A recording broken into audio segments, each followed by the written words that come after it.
Chapter 6 Art Sells Genius. Joshua loved getting laughs because every laugh was a win.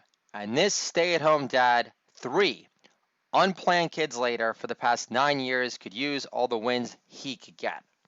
He also loved how a winning new joke screamed touchdown because the desired result is ha ha, not interesting, it made me smile, your material brightens my day, I didn't care for it, or is this supposed to be funny?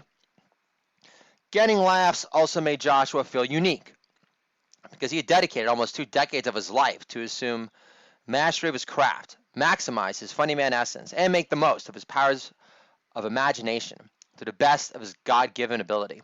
Also, on a baser level, Joshua became addicted to scoring laughs from rehearsed one-liners or inspired riffs in the moment, synthesizing these scattered observations and punchlines of years past because it made him feel like a less all-over-the-place Jew. Feeling less out of control was important to Joshua because since being the only schmuck with a stutter who graduated from a top communication school at Ithaca College in '99, his job history in corporate America has been less than stable, knowing he's been fired more than a Palestinian slingshot.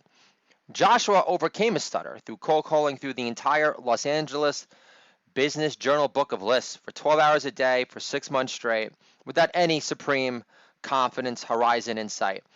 Joshua was already sensitive by nature to begin with, so cold calling IT directors twice his age at 22 grew hair on his sack and transformed him into the funny man, hot pitching joke animal he is today.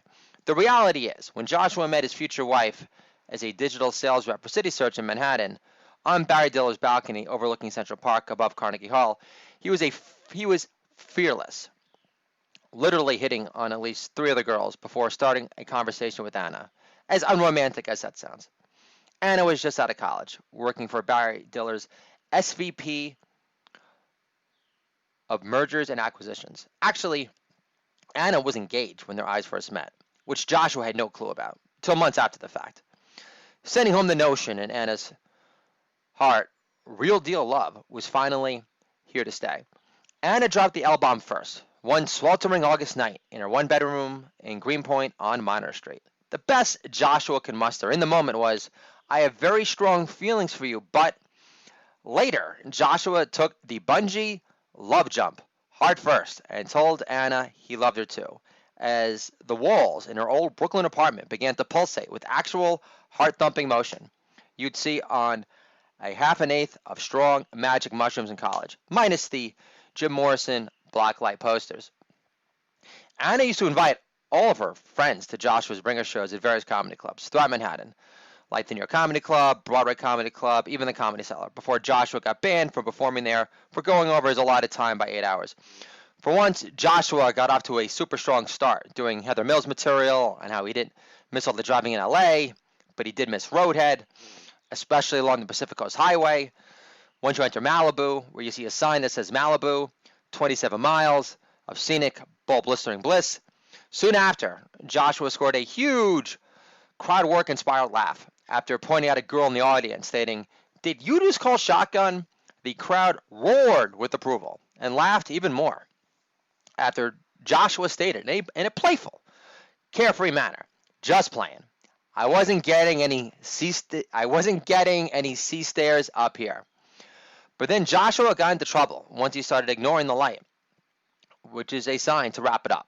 And he got cocky, feisty fast, saying, "The light already? I only invited my own private militia." It would be one thing if Joshua wrapped up his set in the next minute, but he went prodding on till after he wrapped up his set, the MC got up in his face, cursed him out, and told him he'd never perform at the famed Comedy Cellar again. He was correct.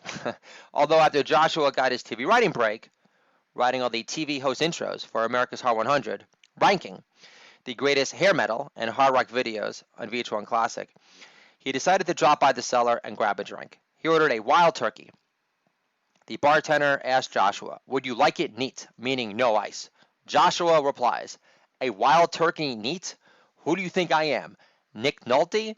Another dude behind the bar took a sudden interest in Joshua and asked, "Are you a comedian?" Joshua replies, "Open micer turned hair metal historian is more like it."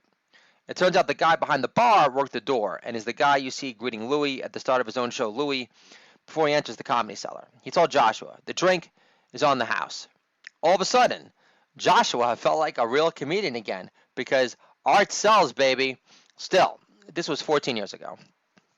And Joshua's stand-up comedy album, recorded from home, Resist This, consisting nothing but A-plus jokes, cherry-picked from his 162 Do It All Dad Year podcast episodes, was getting him nowhere fast. Plus, his two self-published books, Do It All Dad Does Jokes and Controlling My Kids a Comedy, a Love Story, weren't flying off the shelves of Amazon's online store either. Joshua needed to innovate or die. Again, like his old recruitment sales owner, boss Terry, used to pound into his cranium, stressing the importance of picking a race to win and sticking with it. So Joshua wouldn't constantly feel like such an emotionally drained, tumultuous, all over the place Jew. The exact words of wisdom Terry imparted to Joshua almost 8 years ago. Joshua, you're very eclectic, and from a guy who grew up on a ranch, I can say with the utmost confidence you have the makings of a star racehorse. But pick a race, stick with it, and stop being such an indecisive, all-over-the-place Jew for once in your life.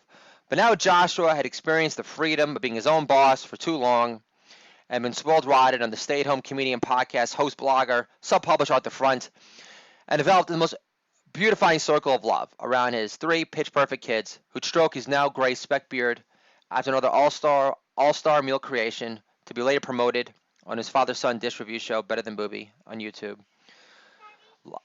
Like his latest and greatest Mexican lasagna dish made with corn tortillas, homemade tomato salsa, sauteed black beans, shredded pepper jack, and specks of Cabot habanero cheddar, promoting yummy dances galore from his 3 biggest fans in the universe outside of God, who he must have made laugh hard long time for blessing him with such a one-of-a-kind home team. Only the funny man righteous clowns could be blessed with in the face of so many family members and other ex-friends relishing him being off the success, money-making radar of life in their eyes for good.